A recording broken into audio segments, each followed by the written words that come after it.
fed him giant. And then he used the sword. He didn't use any evil. Oh, this is the part where like, yep, I'm doing this. I'm doing it. Eat these fists.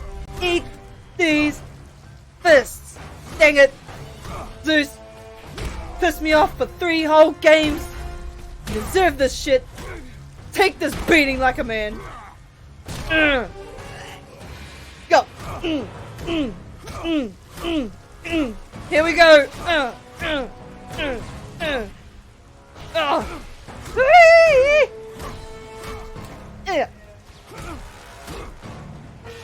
Punch him in the face. Blood all over the screen. Yes. Ah!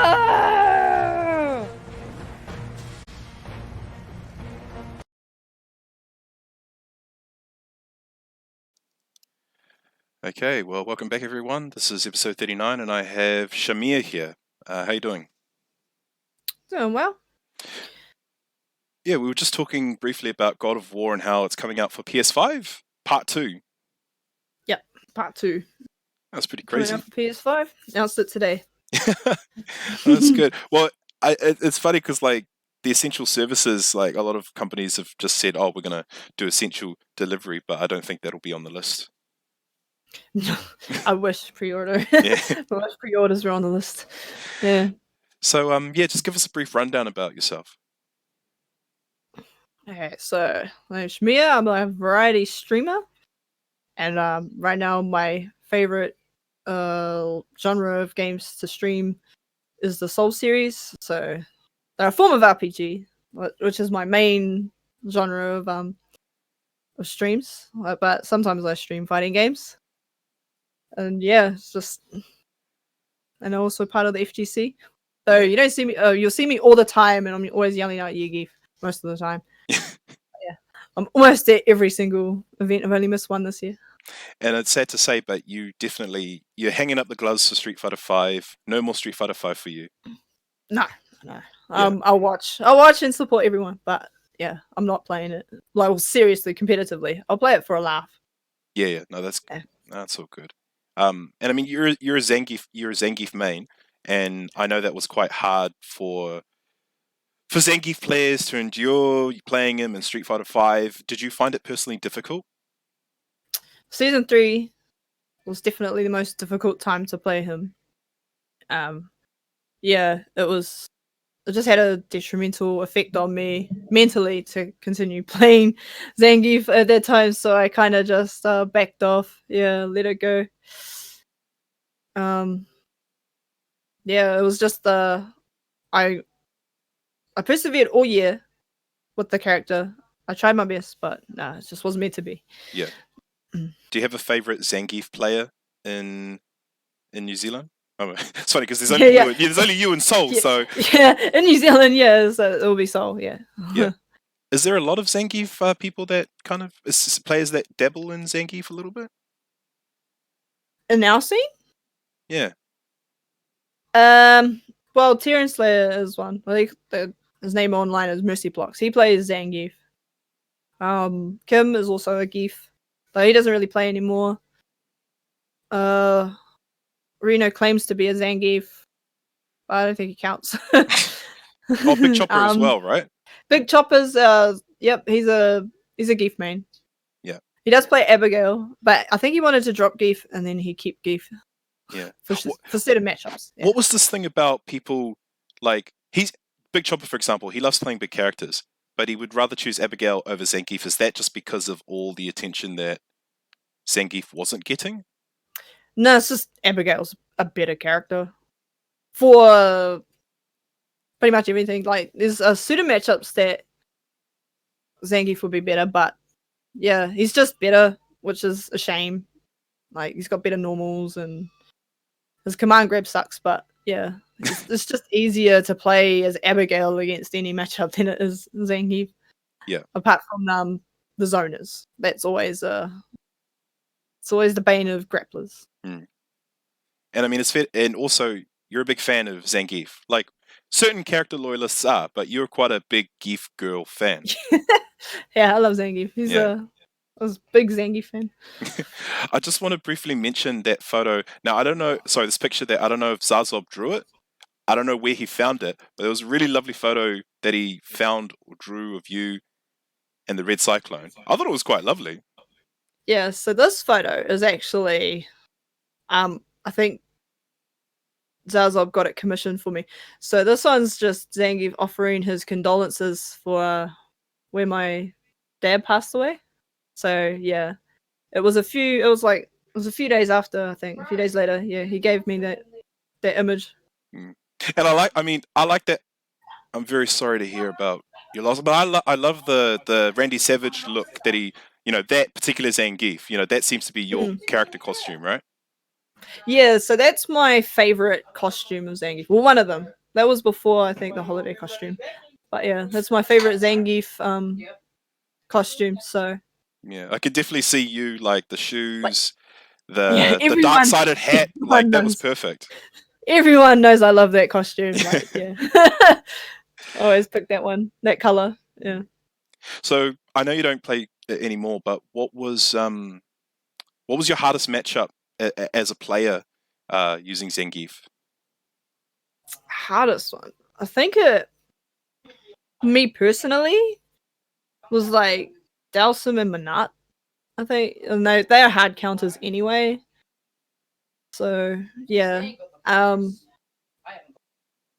Outside of that, it was all just like me, not the character matchup. Yeah. So how it'll be Manat and Dalsum. Yeah. Yeah. Well, how have you found playing, like, what's it like being away from Street Fighter? Do you find yourself less frustrated? More like, is it a weight that's been lifted? No, I never felt any pressure or, have any weight on me when I was playing Street Fighter, because when I came into the scene, it was a complete blank sheet of paper that I was making my own history with. I just came into the scene with the attitude of, okay, I've got to learn. I don't know anything about this. I'm going to absorb everything I can as a player to learn how to play the game. I probably picked one of the more niche characters to learn Street Fighter with, which is probably why I don't mesh well with the other characters in the cast, because they don't play like Zangief, and I like his style of play. So that's why I couldn't transition. Yeah. Personally, but yeah, that's how I feel about that one.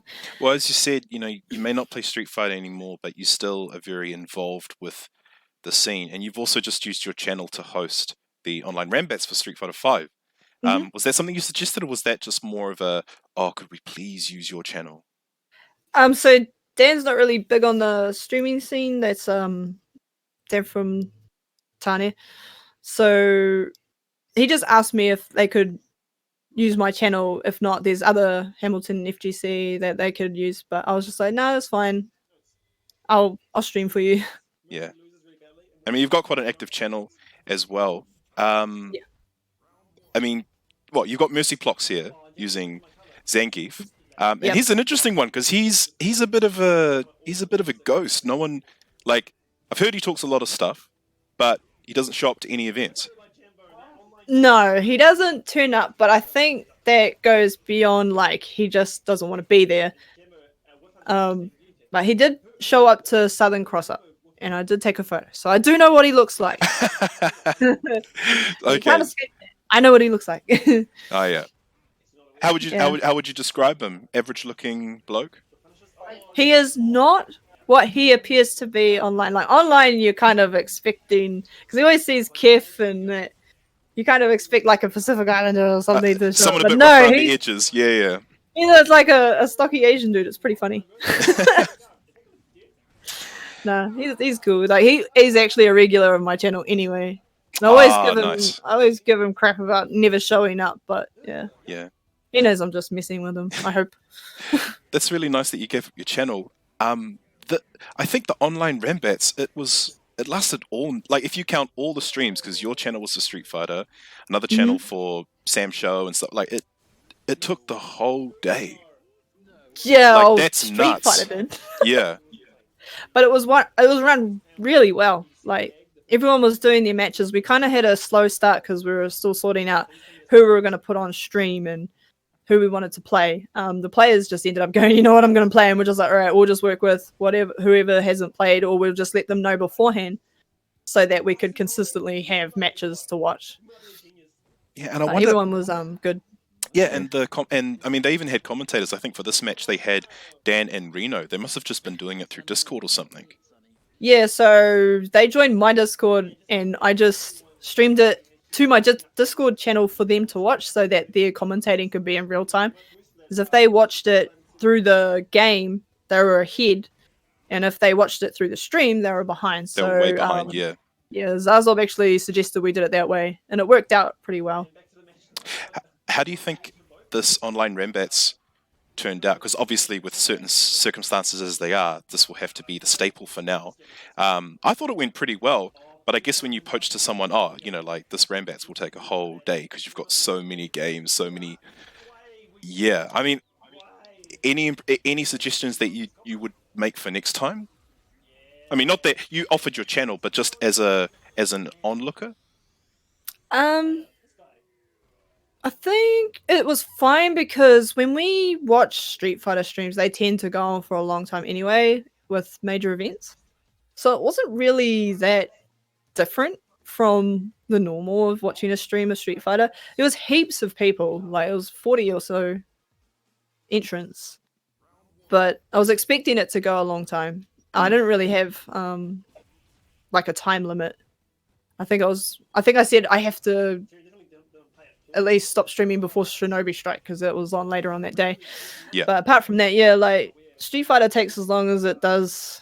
If the players aren't happy, they'll give feedback and we'll let them know, like, okay, just play your match. We're not gonna keep them all day. Yeah. We did have a break in the middle for people as well, just in case. But apart from that, yeah, it was still run pretty well. So with the breaks, all added, how long did the Street Fighter bracket actually take? Okay. Oh, we had one break that was 15 minutes, I think. So I think the whole stream took like 5.5 hours. Oh man, which is a very long time. But when you've got that many entrants, and then we're just making sure that a lot of matches, and we streamed the entire top 8. If we only streamed winner's side, it would have been shorter. But we streamed the whole thing. Yeah. Maybe going forward, possibly not do the loser's side if people have time constraints. But otherwise, if people want to watch it, we'll give it to them. Yeah. Was there a lot of new players that signed up to this first Rambat series? Yeah, there were a few people I didn't recognize, and they did pretty well actually. I think it's like Wampa Thompson or something like that, like one of their names. They did pretty well as well. Like, yeah, I hadn't seen these names before, but they showed up and they actually state their name in the offline FGC, I think. Do you think that's always a thing where when we're given new players, we always try to showcase them, we always try to get them on stream, but then that adds the problem of time. There's so much matches we've got to get through. We didn't pick our matches based on that. We picked them on the most interesting to watch. So it was good, or like, it was a luck of the draw. Okay, these two people are available. We're going to stream them playing in winner's side. So with some of the new people, when they made it that far, yeah, they got showcased for sure. Oh, nice. So people will be watching out for them now. Yeah. I think. That's great. Well, I just want to comment on the state of fighting games at the moment. It's quite noteworthy. So Street Fighter V is a bit stagnant. Tekken, constantly growing every year. Marvel vs. Capcom Infinite and Dragon Ball FighterZ, it's kind of nothing's really happening. But then you've got Grand Blue, new game, and SamSho on the rise. I mean, what are your any thoughts, any comments? DBZ, or Dragon Ball FighterZ got revived by the new season and the new characters that they brought out. I think, and then they've made a lot of system changes that have broken through that plateau of gameplay and has actually opened up how people can play their game. And I think that will actually have a like sustain for a longer period of time, because it's very interesting to watch these new tag changes and there's all stuff like that. I'm happy for Dragon Ball fighters to actually break through that barrier. So watching that will be cool. We might have new champions because I see a lot of people on the grind. As far as Soul Calibur announcing their new season, they got my boy Haohmaru in there, so I'm interested in playing now that they got the SamSho crossover. Yeah. Fighting games are in a really good place right now. Yeah. Like Grand Blue, that's also a really good game to play and watch. It's interesting to watch. Tekken, it sounds like they keep releasing new characters and breaking the game, and Tekken's then fixing it later. they're nailing it like almost every time. So it's unfortunate they're going that route, but I have to wait and see with Tekken. But Street Fighter's fine. They just need to fix the online, like especially now. Yeah. It's just it like the circumstances couldn't have been any more perfect. Like we're in this lockdown period, well we are anyway, and we have to depend online, and you know what you're in for. It's like, so like Street Fighter, like if this doesn't show them right now that something is wrong with their netcode and they need to fix it, they're never gonna get it right. This is the time it needs to be dealt with more than anything. Yeah, this is the time where it's like highlighted. It's going to be showcased all around the world. Well, I'm pretty sure most of the players already know it sucks, but this should show the devs that look, we are all locked down. This is what happens in a situation where we can only use online, and it's not acceptable. But we'll see what they do from this point forward. They did say, okay, give us feedback, like actual constructive feedback, not this just sucks. I can't connect to anybody. That doesn't tell them anything. Yeah. But yeah, it's even they're actually across all the games that don't have rollback netcode will also showcase that as well. Like Marvel has the best netcode apart from Killer Instinct. Yeah. So hopefully they model like Street Fighter's like an early version of it. So hopefully they like upgrade it to what Marvel is. Yeah.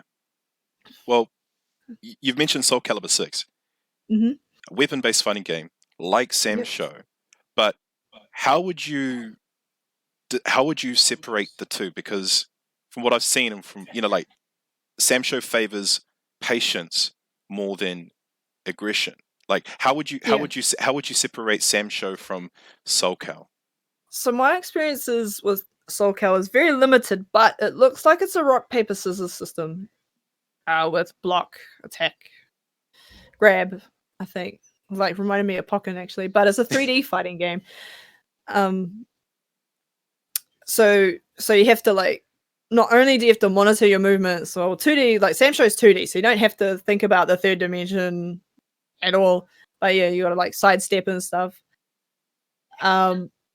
So it's separated that way. Like I'm pretty sure the gameplay is not, they're not really the same. So it's interesting to see a SamSho character being put into Soul Cal to see how they play. Yeah. But I mean, but there have been moments where like we've never thought a character like Akuma in Tekken, like that. I mean, I'm sure a lot of Tekken players are regretting that choice now. But I mean, he made the transition quite well. Obviously, he had to be catered to the actual system. But I like Soul Cal because it is very kind of like you kind of have to wait for your opening. If you whiff, it's you. Like I know when you whiff a move, you get punished for it. But it looks like in SamSho, when you get whiffed, you get hella punished for it. Yeah, there's consequences for using heavy buttons. Like you could get a heavy button in your face for using one. But SamSho is a little bit more different because it's all focused on defense. I think because nothing is plus.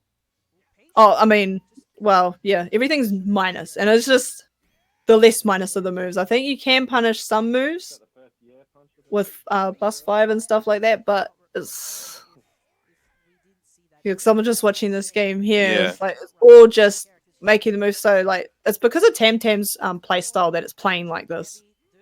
The way Tamtam has to be played. But Haohmaru's perfect for Soul Cal because he's a very active character. He can make things happen. Yeah. Whereas say Tamtam, for example, he just plays the lame game, which is a complete opposite to my playstyle, but somehow works in SamSho for me. Because like Tamtam Like, what is it about Temtem that drew you as a player? Is it solely that play style, or is it that? I mean, he looks like he's got a pretty heavy reach. He does have a command grip, but the most shallow reasoning possible that I picked Temtem is simply because he was top tier. I was like, I'm not going through another game where I'm in struggle. I'm picking a top tier, and I picked Temtem. It was a real shallow reasoning, but yeah, I can play most of the characters in the game though. Yeah. I think I have a preference to play a game where it has universal inputs, because then it makes the transition between all the characters a lot easier for me. Yeah. So I enjoy Dragon Ball Fighters because of that aspect. And SamSho works the same way. Like SSM inputs, weapon flip, deflect, dodge, all of it's the same. And throw. So like you were saying, when you commit to a move, it's gonna be quite minor. So overall, if you're gonna do an attack, you've got to make that very careful decision. Yeah, so they have a system where you can recoil cancel. My cheap move. They have a recoil cancel, so you can push a button and then do a move after, for example, deflect. So if someone tries to punish you with a button, they'll actually get deflected, and then you could SSM that, which is their super special move. Okay. Which does the most damage in the game. So it's like, it seems really simple on the surface, but then mind games play a big role in this. So you might dash forward and throw and it works, and then you might dash forward and just wait to see if they jump and then punish it, because jumping is slow in this as well. Yeah. Like, it gets very complex very fast depending on what you do. Like, you might recoil cancel once and then not do it again, so your opponent needs to make a read on what you're going to do.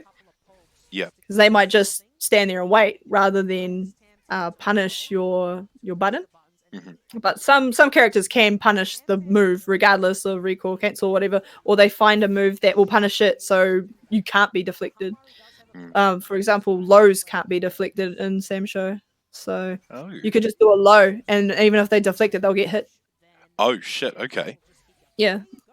Okay. So you just work around like moves that can't be deflected, or that's just an example. That's like one example of just having deflect as the response. Yeah. Like they could dash in and throw after you recoil. So you know, there's a lot more to it than it appears. Yeah.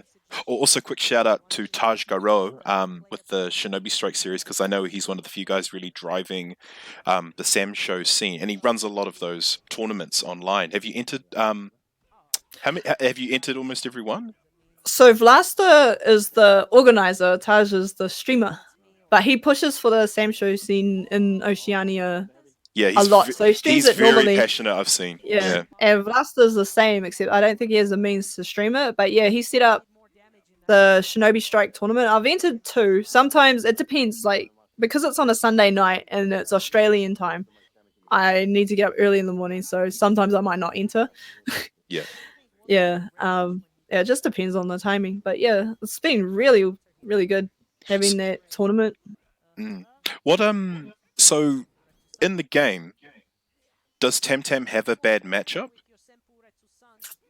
It was Galford, but I think he can manage most matchups. Like, there's no hard bad matchup like there would be in, say, Street Fighter. Yeah. It's not as defined. Yeah. It's like, it just depends on you as a player. Yeah. Well, who are some of the top players of SamSho in Australia? There's Ginsha. He's the number 1. You got Vlasta's up there now. Who else is playing? I know Rups is playing. BK Summer and his crazy Ginjiro. I've seen him play that. Yeah, it's a very small amount of Australian players, but they're all really good. Like, I practice with sometimes, and there's Slash. I play with them all the time. Taj is also up there. Yeah, there's a whole variety of SamSho players in Australia that we can play, as long as the netcode holds up. Yeah. What is the netcode like? What is the it's when it's good, it's good. When it's trash, it's trash. It'll be the best way to explain it. And so, who would be some of the top players in New Zealand for SamSho? Would you count yourself as one? That's a tough question. I only mention I it would because never place myself like. I know, I know that's not I would something you never place do. myself as a good player, and like it's No, yeah, because like what didn't Taj make a list of character like specialists? Like if you're gonna start, if you're gonna start learning this character, this is who you should hit up. And as I was looking through the character names, you were added for Tam Tam. Like it was actually you. Oh yeah, it was me. Like, so this SamSho is actually my first SamSho I've ever played competitively. I've only dabbled in the game like on arcades when it was out in arcades. So I wouldn't say me specifically, like the one with all the knowledge and the moves.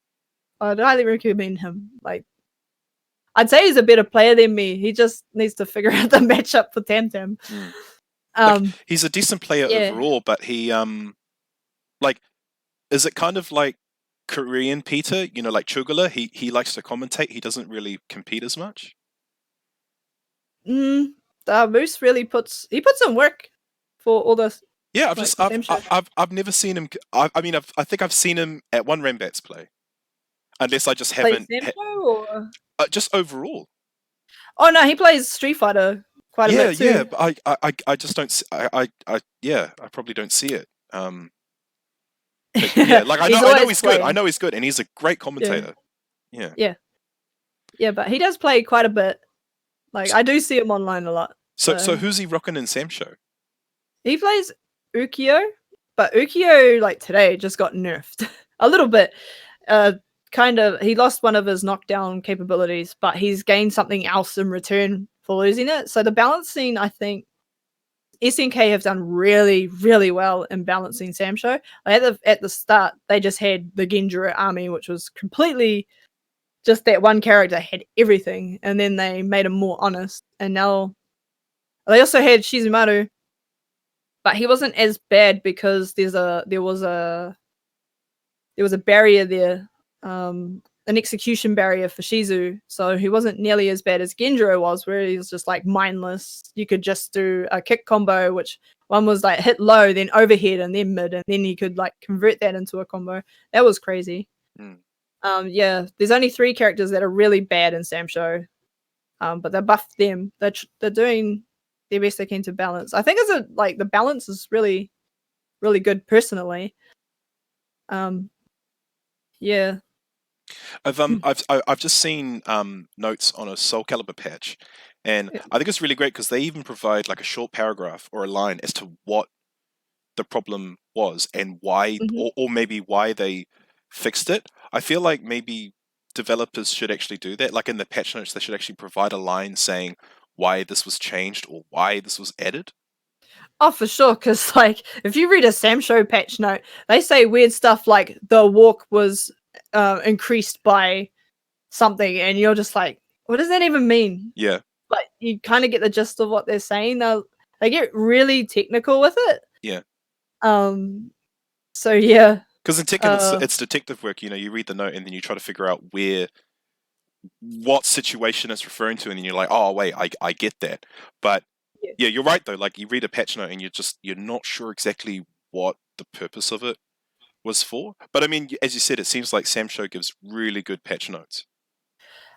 They give a good balanced patch, but like their patch notes, you have to wait till someone translates it for you.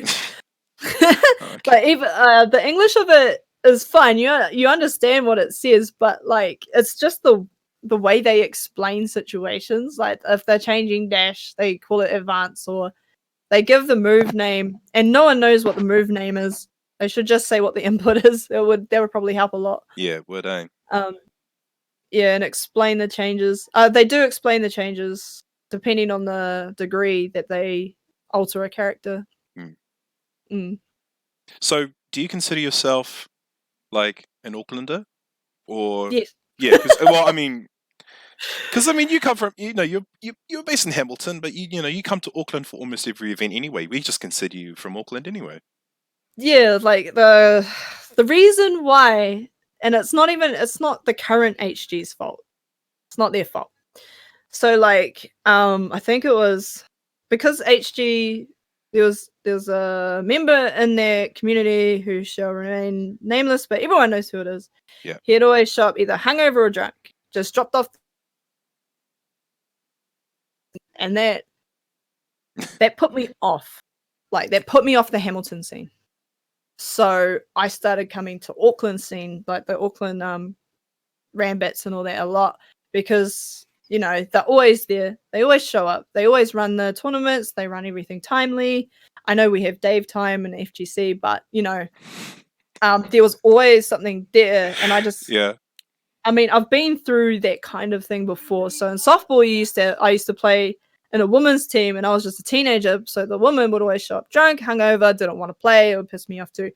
So yeah, when I was seeing that for the Hamilton scene, it just put me off the Hamilton scene. There's nothing wrong with the scene now because Dean took over and he's done an amazing job. Yeah. Dan and Rich, they've done an amazing job, and there's nothing wrong with the Hamilton scene now. But that's pretty much the core reason of why I went to Auckland and just stay as part of Auckland. Yeah. And I mean, you're always welcome. You know, we always consider you from Auckland anyway. But, you know, as you said, like, Arashi's done a hell of a job. Him and Dan really carrying that scene, Hamilton. Because you're right, it's not that there's a problem with the scene. It's just, it's so small and there's very few people that are carrying it. Like, there was Arashi, Dan, Reno, and you. If I'm being really honest, you're the only 4 people that I think of when someone says Hamilton FGC. You guys have carried that thing. And I mean, you've done what Sol and Dave do. You know, you've done more hosting and helping out rather than actually competing, just so that it can exist. Yeah, and I think quite a few people forget that. You know. I don't do it so much now. Like, I don't really. If they ask me for help, I'm more than happy to help. But I think they're learning to do it all themselves, which is great too, because, you know, like, it's always good to have more people that know how to stream or, you know, set up a scene or whatnot. They've done a good job. I don't really have much to do with the scene now, outside of streaming and whatnot. Yeah. But I'll pop in and say hi and see how everyone's going. Like, I'm still around. I'm just not as active in the Hamilton scene as I am in the Auckland scene. Yeah, you guys have all kind of you've got stronger commitments outside the Hamilton scene. Like, you've got, you know what I mean? It's like you've kind of outgrown that door duty. You know, you, Arashi, and Reno and stuff. Like, you're streaming. Reno's sponsored now. Arashi, teacher. Dan, I mean, you know, he's got a life as well. So, you know, I can understand. I just feel like the more players that actually attend Hambats regularly, then that way the scene can sustain itself. Because there's only so much that the select few of you can do. Yeah, Hambats it's got a small group of people, but they're all passionate about the game, and I think, like, even if only 2 of them showed up, they would still run it. That's still enough, yeah. Yeah, it's still enough for them. I mean, it doesn't need to be a big scene, as long as someone's playing and they're always keen to learn and come down and learn about the offline scene, and then come to a major. Like, it's all about that. It doesn't matter how big the scene is, as long as they're willing to show up. There'll always be people there to help support them if they want to play offline. I do remember the rough times though, where, like, one person, and it was probably Arashi, who had to bring all the consoles and, like, most of the monitors. I'm like, bro, that's way too much. Something like that, yeah. Or, like, they borrowed my monitors and my PS4 or whatever, yeah. There were times it's been a struggle, but it's still stayed, like, they've stuck around, they managed to stick around, which is great. Yeah. Like, Hamilton still keeps its scene. Yeah, and I mean, it's great and, like, keeps it seen, but also the major as well. Like, War's just been, unfortunately, 2020 postponed, but I mean, the ones prior to it, like, it's just been, it's blown expectations. Yeah, War is a great event, and I'm sure once all this craziness is over, they'll have to have a big hooey about it, but we might see some offline events this year. So, like, you know, we can only just wait and see. I can't say, yes, it's going to happen, or no, it's not happening. We can only just wait to see if everyone stays home or not. That's it. It's literally just comes down to that. It's like, keep your ass at home. Yeah, pretty much. So how did the opportunity from Expansion NZ turn up? So I just asked Jackson. I was like, "Hey, can I stream for expansion?" He's like, "Yep, cool." Done. And that's it. Pretty much, yeah. Because prior to that, I knew that Isaac from DC, Red, and obviously Jackson, the man himself, was a part of expansion, and I just knew them to be like a typical, just another FGC org, like just another NZ org, I suppose. But they're really wanting to encourage gamers to be content creators and streamers. Well, content creation is more important now more than ever because people are stuck at home. They need something to watch, right? Yeah, so I don't know about their current setups because I think some of them are isolating at home. But yeah, they just make more content. Isaac, he just plays Fortnite on YouTube though. So yeah, JB, he streams Street Fighter. Like he's got his challenge there of getting each and every Street Fighter 5 character to gold. Yeah. He actually first had it as platinum, but it was too hard, so he went for gold instead. Yeah.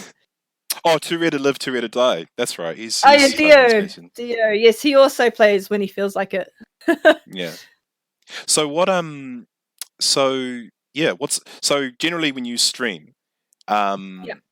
So how does it normally work? Do you have like a game that you've put aside earlier on, and then you're just like, oh, I'll stream it? Like, do you have a schedule made, or do you just kind of grab something and go, oh yeah, I have a session on that?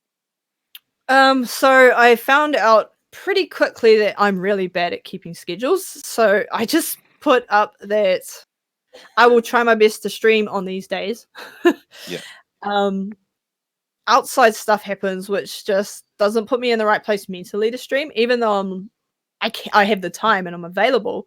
I just might not be mentally available to do that because it takes a different type of energy to stream, and your viewers will pick up on your mood immediately if there's something wrong.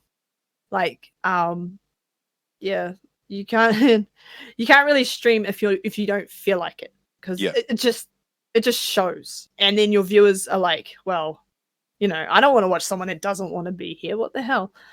Yeah. But the way I pick games is like, I feel like playing this game, and I play that game. Like, there's no set schedule on games I intend to play. I just pick a game out of my backlog and I play it. Yeah. Because I know common streamers, you know, what's hot at the moment or something popular, they'll tend to stream. Generally something that kind of is inviting to numerous people, but because we're the FGC, obviously you'll stream a lot of fighting games more than the casual streamer. But for you, what was your first stream like? Do you remember what game you chose? I played Final Fantasy VII as my first game. Oh. Because it's so popular and it's guaranteed to have people come in and just be nosy about the way you're playing things. Yeah.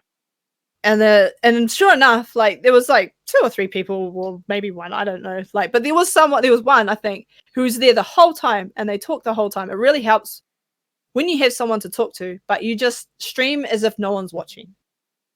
Yeah. Because if you look at the numbers, you'll just get like depressed about it or whatever. So I don't care if I'm streaming to just me or if I'm streaming to heaps of people. You just play the game your way, how you would as if you were by yourself. So Final Fantasy VII, I actually bound one of my buttons wrong. So like I had square as like start or something. I was doing it on Steam, so the button layout was all messed up. So I was trying to do this competition and I kept failing because I had the wrong buttons bound. And then these 1 or 2 streamers were just laughing at me the whole time. It was pretty funny because I was like, what's going on? And then I looked and I was like, oh guys, sorry, I had the wrong button bound. And they're like, oh god, you suck at this game, you know. It's just funny, like the banter and that some streamers some viewers bring. Yeah. While being respectful at the same time is great. Like you form some really good friendships as a streamer. Yeah. And you form quite a connection with your viewers. If you like look at Prawlin, he's a good example. He was playing a game, and then one of his viewers said, hey, I really appreciate your stream because like I've been contemplating suicide or something and you pretty much saved my life. I appreciate you so much. And I was like, you don't realize you have that kind of effect on people that are watching you. Like you might be their only outlet for whatever they're dealing with and you don't even know. So you don't consider that aspect, but it happens. I think we just Yeah. I think we just forget that with even the biggest streamers that we know of, they're going through stuff as well, and this whole thing of being a streamer and not being in the right mindset, and this is probably, and I mean, this is a problem. This is someone who's so used to it. He's doing it almost every day, and maybe he's going through some stuff. And yeah, it really touches a heartstring when someone like that says, yeah, like I took something away from that, and I thank you for it. Did you how did it make you feel after receiving that? Oh, when I saw that, I was like, I was a little bit teary-eyed seeing it. Like, he has this little video. He actually uploaded the clip on Twitter, on his Twitter, about that moment. I was like, yeah, I felt that. Yeah. Like, sometimes I'll just mindlessly watch streams as my escape. So, I can imagine there's a lot of viewers that just watch mine with the same mentality. I'll never know because they don't tell me. They just lurk all the time, which is fine. I don't mind. Like, he's another streamer, but Timprovise. Yeah. I messaged him about something. And he replied back with, "Oh, hey man, like, oh, it's cool hearing from you. I'm actually a fan of yours." And I just went, "Oh, you're the sorry, boy." What? I was like, he's like, what? Loves FGC. Yeah. I just said that, Yeah. and I mean, I guess that was my moment of like, oh wow, like, I'm actually touched by that. Thanks, man. And I mean, this is Timprovise. This is, fuck, he's a hardcore streamer, and he's on the grind like just as much as everyone. But I mentioned him because he said something about, when you're a streamer, you're always caring about the numbers. He mentioned it in his podcast recently. Yeah. About how you always care about the viewers and the numbers. Now that you're a streamer, like, where are you at that point? Do you still care about the numbers, or was that even on the like, yeah? I think there was like some point where I probably did. I don't watch them in the same way. Like, I guess I just monitor them now to see like consistency or not, like whether my consistency affects who watches. But like, in the end, it doesn't matter because it's not my livelihood. Like, it's always been about just playing a game I enjoy and people just watching me play the game I enjoy, I guess. Because the whole reason I even started streaming in the first place was because I was playing, like, we just bought GTA 5, and so I was at a flat with my partner at the time, and I'd play GTA 5 in the lounge, and then my flatmate would come out and watch, and he'd just laugh at the dumb stuff I do, because I'd do stuff like I'm trying to open the phone and I'll jump off the bike or something dumb like that, and then die. And then, like, because I played it almost every afternoon after I finished work, he'd come out every afternoon and watch me play after work. So I was like, hey, maybe people would like watch me do this online as well. And it turns out, yeah, like, that's how I got into streaming in the first place, was just like, well, someone can sit here right next to me and just watch me play every afternoon. Could probably do this online. Yeah. But it was never about the numbers of people watching. Like, I think all streamers monitor how many people watch, but they don't care to the degree that, oh, I only had like 2 viewers today. Oh, what's wrong with me? Nah, they're just like, oh yeah, brush it off, keep it going. It's and it's kind of cool that you view it like that, but I do understand a lot of streamers will, because they do see it like their business, their baby, that they have to treat it like where they're always thinking about the numbers, like the certain, anything to kind of make them more Sell unique. their soul. Yeah, unique, like creating a persona or like creating a name for their fans, like their army and stuff. I know, like, I definitely know a lot of streamers who kind of they kind of treat it that way. But I mean, that's not wrong. But we're from the FGC, it's just like, we just play a game, we stream, we don't really care about the viewer numbers. No, there's nothing wrong with having a persona as long as you're consistent. Like, you don't change that persona so much. Like, if you're someone that's like just a rager or whatever, you just keep it.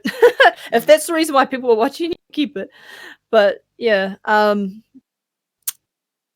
personas are an interesting topic when it comes to streaming. Like, some people do put on a persona and then they're completely opposite in real life. And then they meet them in real life and they're like, oh, okay, you're not like what you portray yourself as, but I think that people understand why they put on that persona. But it's entertaining, so if you do it, just go for it. Like the best example is like what the titty streamers or whatever. Who cares? That's their hustle. Leave them alone. Yeah. You know.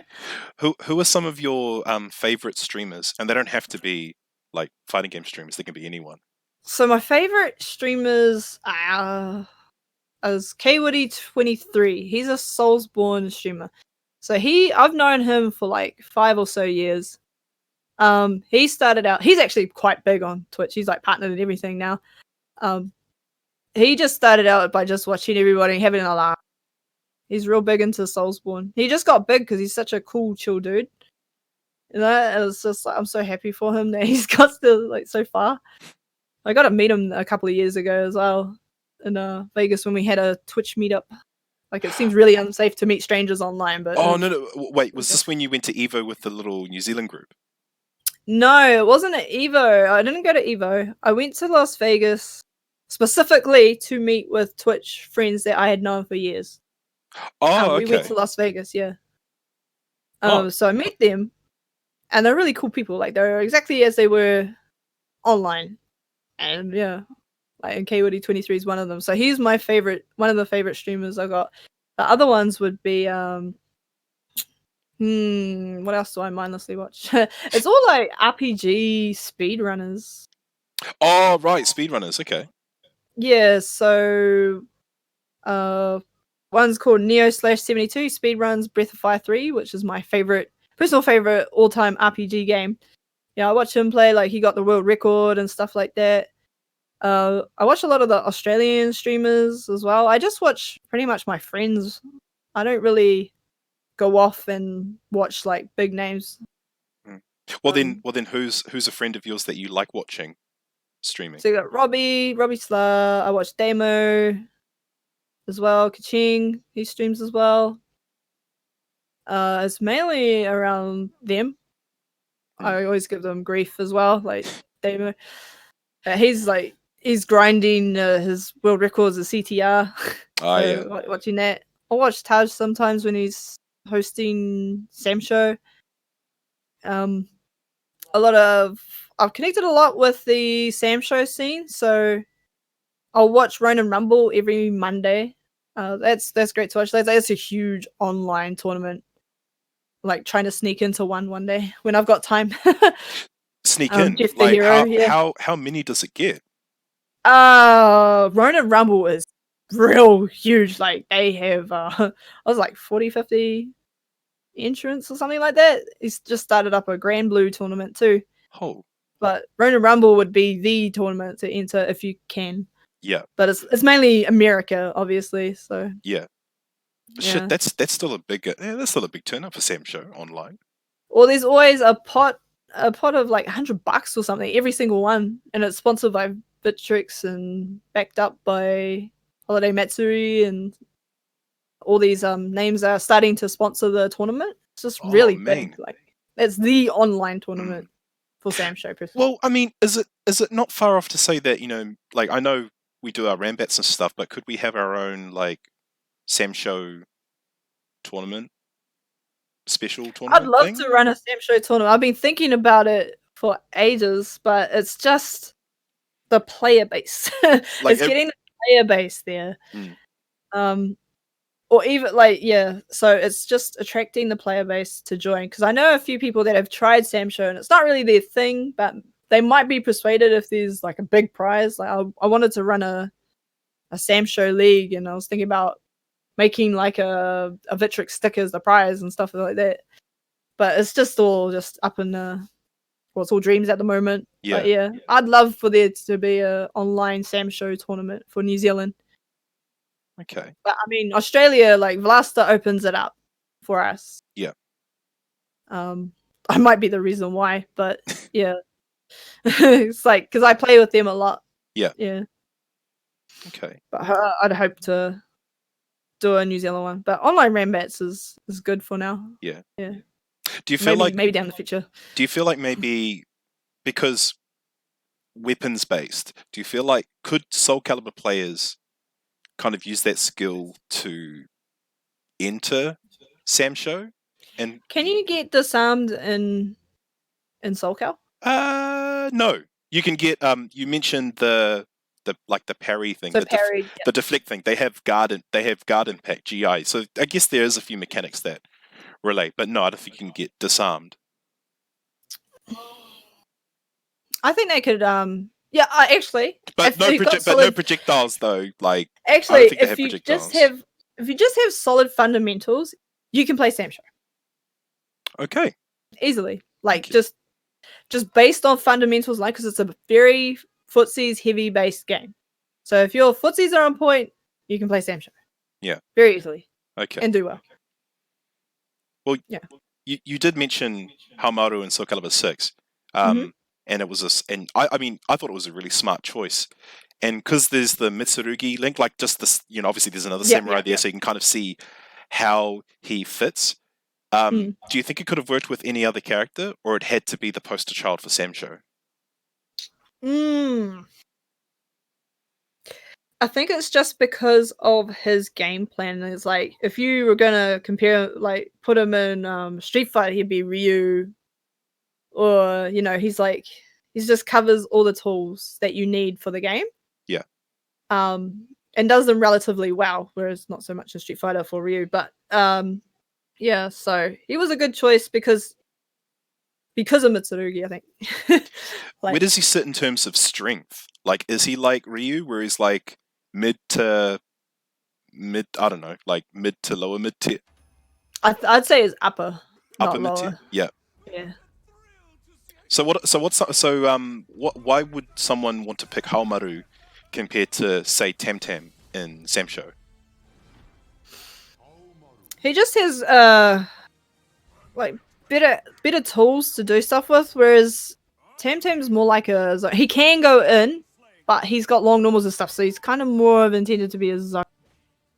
But Haohmaru, he can just get in, do anything he needs to do, and he can also play somewhat a zoning game as well. Can you heal yourself? He just ticks all the boxes, I guess. Yeah. Sorry, Sh4miya. Does he heal himself in SamSho? No. Because there was a move in his in his launch trailer where he sucks on his little drink thing. Oh, his sake. Yeah. If anything, they'll just make him drunk. Okay. Not restore his health. It'll probably deplete it, if anything. I mean.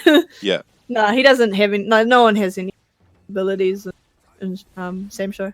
Because I mean, despite Soul Calibur obviously having a bit more time out there than SamSho, do you feel like it could outgrow Soul Calibur in popularity? Because one thing that is limiting it is it's not available on PC, right? It's only a console-based game, SamSho. Oh, it's available on PC now, but just the Epic Games Store, which is a very strange choice to a lot of the players, because we're like, SamSho is already on Steam.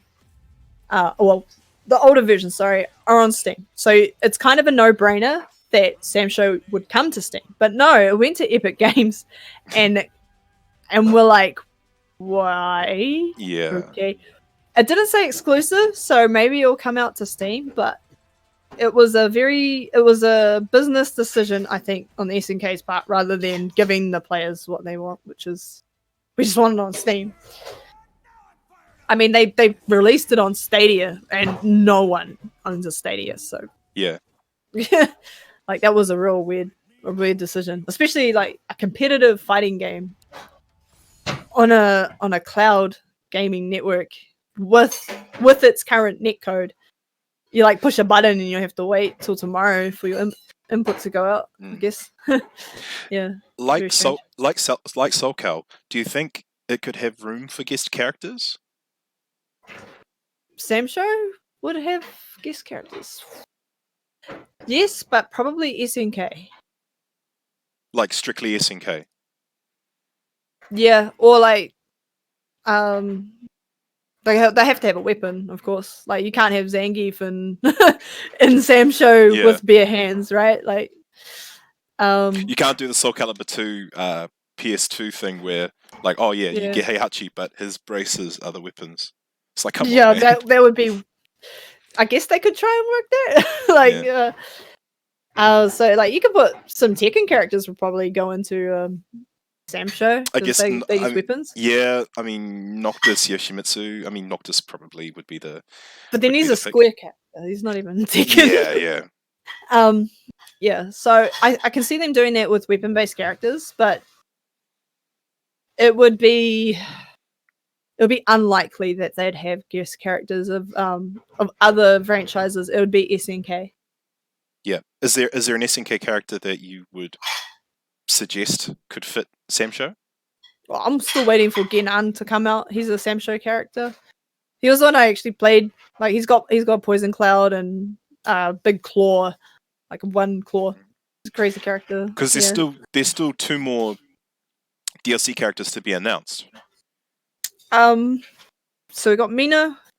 We got Sugetsu. We've got 3 that have been revealed. It's the last one that hasn't been revealed. Okay. So, yeah, and you're definitely wanting Gena for this this next one. I think someone said something about a leaked list saying he might come out in season 3. Hopefully, SamSho gets to season 3. Yeah.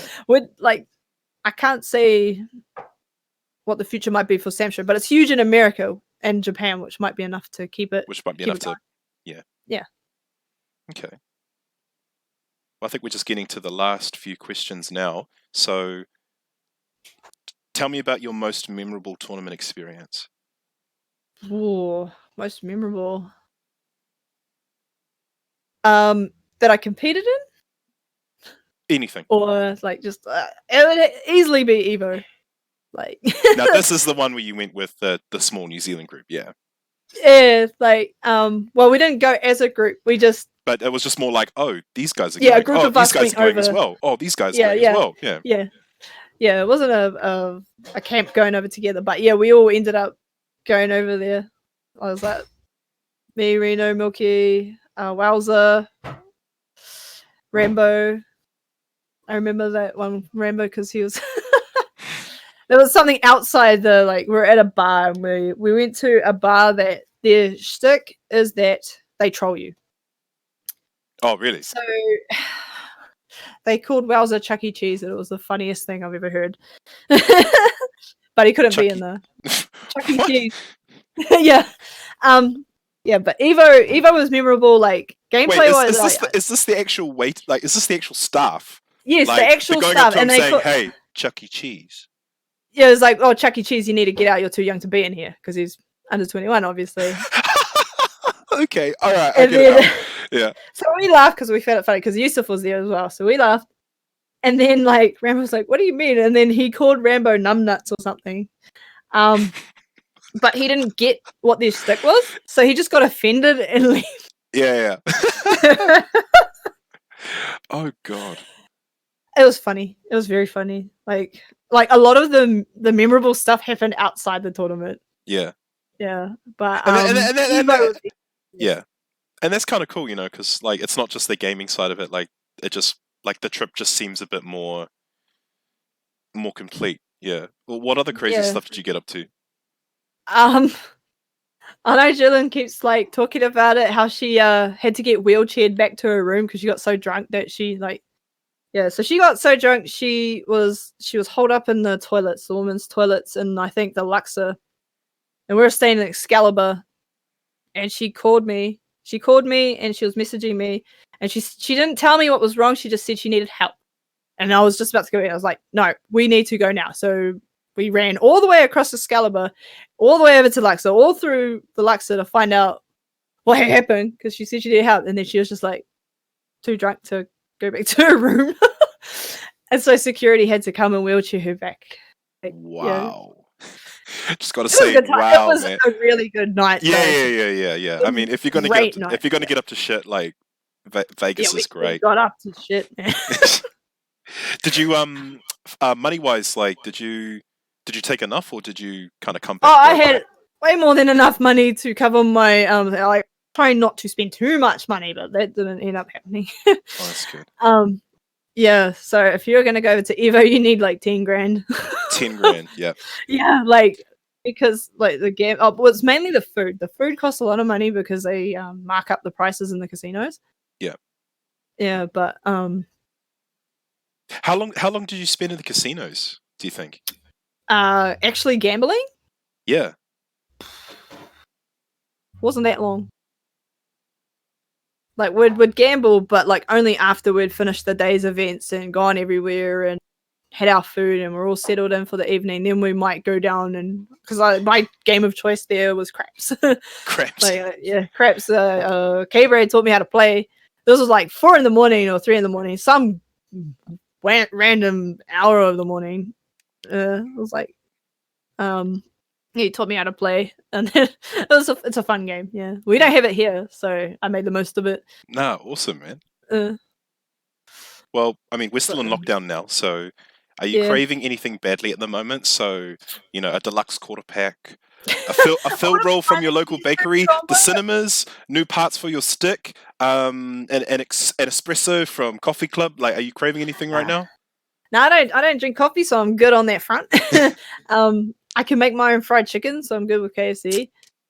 That was what I was meaning to say. Is I think around the time that I met you or we're getting to know each other, people were telling me I had to try your chicken, but I didn't know. It was my hot sauce. Yeah. Well, it was the hot sauce. It was actually the hot sauce because I didn't know you that well enough to get an invite to try your fried chicken. But someone said, "Yeah, get Sh4miya's hot sauce." And I'm not one for hot sauce, but that was actually really nice. And I think I even ate it well after its due date. I don't think it has like an expiry date per se, as long as you refrigerate it. Oh, okay, that's probably I didn't do that. Yeah, but if you leave it out, you might because it's got butter in it. It might not be ideal, but I mean, there's enough vinegar in there to preserve it long enough. Those are 3 things about UA. It's literally geef, fried chicken, and no bullshit. Well, I guess you could say hot sauce. Yeah, I was going to say no bullshit just because you're literally bullshit. Yeah, it's literally just like you're like no, that ain't good. You can't take the mickey out of you, I suppose. You're very straight up, Well, you can banter or whatever, but like if you actually take a dig at me, I might snap back. Yeah. But or it depends if it's warranted or not. Yeah. But like yeah, that's always been my attitude. But I think like the FGC kind of chilled me out to a point where most of the stuff just in one ear out the other. Because there used to be a point where I'd get super distracted by people talking behind me. Yeah. But now it's kind of like I managed to figure out how to zone out when I'm playing the games. I'm very time conscious, so like especially when we try to do our team tournaments, like trying to start like bang on the time that I said, et cetera, et cetera. But you're right, like the FGC now, I'm just like, oh, we're an hour and a half late. Okay, whatever. Like before I would be pulling out my hair. I'd just be like, no. Yeah. The FGC does chill you out if you let it. Yeah. Yeah, it's a very, very relaxing. Like I thought I was like high strung when I first came in, but now it's just everything's just whatever. Take it as it comes, It's a very, very chill scene, and it like makes me feel so welcome. So it put me in a little safety bubble of how I think FGCs conduct themselves. It's just not the case in the real world. All right, next question. What would make you come back to compete in Street Fighter V? What would it take? I've got to feel like playing the game, like as the first thing. Like if I don't feel like playing the game and I try and I force the issue, I won't like it. And a lot of people have been like, come play Street Fighter, and I might try it for a little bit and then I just get sick of it. I'm just like, nah, I'm done with this game. Like I try to play, but because the way it's just because we don't want you to just be the body bag. We actually want you to compete again. But yeah, I mean, if that ship sailed, well, if that ship sailed, then so be it. But we're gonna miss you. We're gonna miss the Zangief player.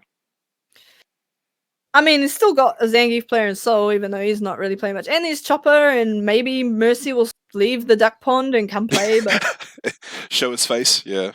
Yeah, like as far as I'm concerned, like Mercy lives in the duck pond at Orksboro's house.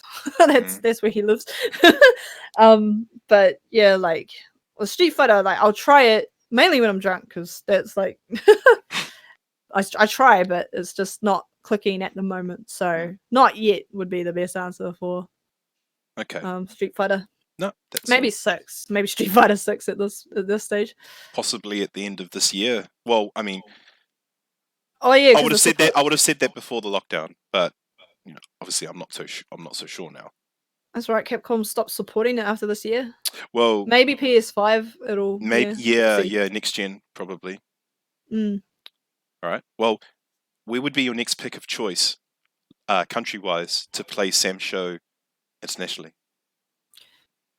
Ooh, I'd like to play it in Japan. Hmm? That'd be the place to go for SamSho. Like they have good internet, so I don't have to worry about netcode. And I'll be able to level up so much. But we have a good connection to them actually, as it already is. But yeah, I'd love to play SamSho in Japan. Okay. Go to Evo Japan. Yeah, Evo Japan. Yeah. That was hype. That was so hype. Yeah. do you? So, I mean, sorry. no, just because you don't have to pay for rego fee. Like it's free entry. But what was it like being in that tournament that it was like entry fee and all those people like in that one location? For SamSho, it was well, like SamSho was off in its own little corner. Like the biggest population of people were around all the Tekken setups and all the Street Fighter 5 setups. So when you went to SamSho, it was like there was a few people standing around, but it wasn't a big crowd. Like even though it was 1,600 people or whatever entered it, you couldn't tell. It didn't look like that many people entered it just because of the way the setups were done. It was well done. It was well laid out. It was just a shame that a lot of good games were lost to off stream because of the way they picked their matches. They just picked this the station closest to them and just said yep, rather than looking at looking at the games and being like, oh wow, this one will be the stream. Didn't do that. Yeah, that's that's a thing that I think really should be looked into in the future is somehow just people recording off stream matches, like sponsored players have a cameraman recording everything that's not streamed. That's basically it. Well, I ended up streaming Reno's matches for the FGC. So yeah, I think I got most of his matches on there. I try to get Ghost, but sometimes they'd play at the same time, so I just had to make a choice. I know that at a few tournaments, Zarzob's done the same thing. He's tried to stream like the lost matches. Really taking a book out of Pietro Rose, the Australian guy who recorded the BAM matches and the hidden Evo matches. I mean, he hit the nail. I keep saying it. He hit the nail right on the head with that. Yeah, like even ZG did that for Ghost when he was at the last chance qualifier for Capcom Cup. Yep. So yeah, that like even though it's on a phone or whatever, that is equally as important as if we had a stream. Though they didn't have one, that was stupid. So we had to like make do with the people that were willing to stream it from the venue. Yeah. Name a New Zealand fighting game player that you think is underrated / deserves more attention. Underrated.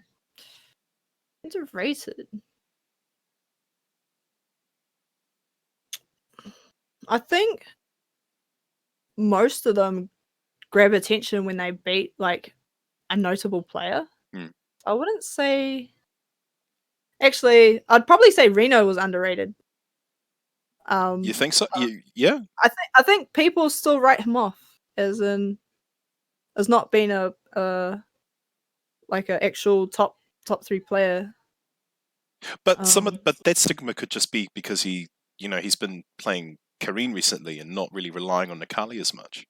No, I think it's because it's based on his Nakali play and not his Kareen and the fundamentals that have transferred over back to Nakali when he went back. Like, because he used to just be an Unga player that would always jump and do double sweep. He still does jump and double sweep, but more calculated. Yeah. Yeah, I think it's like that. He'd be one.